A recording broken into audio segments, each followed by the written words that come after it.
This, it's an oblique cone. And why is it an oblique cone? And what makes it different from a normal cone? Well, a usual cone has its axis at 90 degrees to the base, as we can see, which makes it relatively easy to develop and quite an easy problem to solve.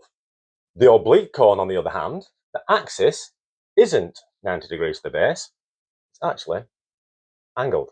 It's tilted over. In fact, it's past centre, if you look at that, where the apex is. So it's a different set of problems to solve it.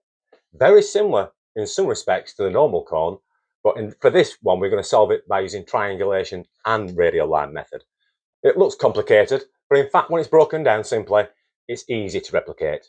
So let me do that. Let's break it down simply. To start with, I've drawn the end elevation of the model, just the end elevation. This is a size we know, and this is a size we know. This is a true length, this is a true length, and this is a true length. So we've got these on there, and as we can see, the axis is well over the centre line. First thing I need to do is do a plan view. I need to get the information from the end elevation down into a plan. But for this instance, I do not need to draw a full plan view. I only need half a plan view. It's symmetrical on both sides, so I'm only going to draw half a plan view on this area here. I projected the apex down to the starting point. I'm now going to draw a semicircle and divide it into 6. Divide it into 6, I'm now going to connect the semicircle to the apex to create a plan view. We've now got a view looking at half of this development. Like I say, it's symmetrical on both sides, so what we do on this side, we can do on the opposite side as well. All the information is there now. We've got this end elevation, and we've got a plan view. From this now, we need to transfer this information from the plan view up into the end elevation. We've got to get this true length first before we can then project them out into his development. And we do this by, instead of projecting these lines up as we would do normally in a normal right cone.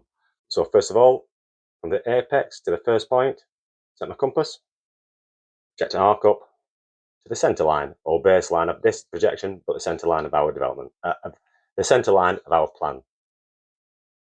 Repeat for the next stages.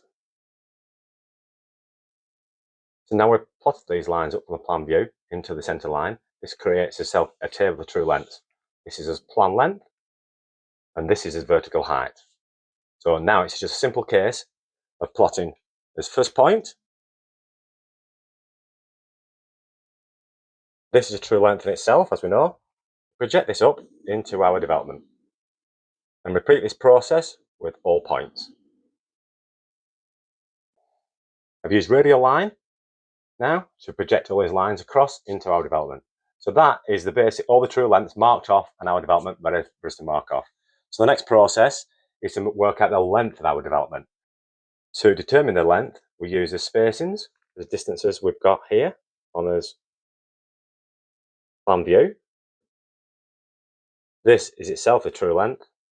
And from there, I'm going to use this as the edge of my development. 0 onto 0, then step it off onto number 1. From number 1, put your point on, step it onto number 2, and so on and so forth. And when we get to the top line, work his way back in. I just joined the apex to number 0 on this side.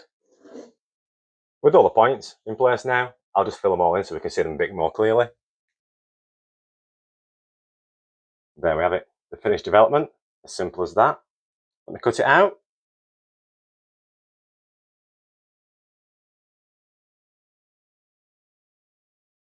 So an interesting study into an oblique cone, as you can see, fairly simple to do, as long as you understand the key principles involved and when to use them.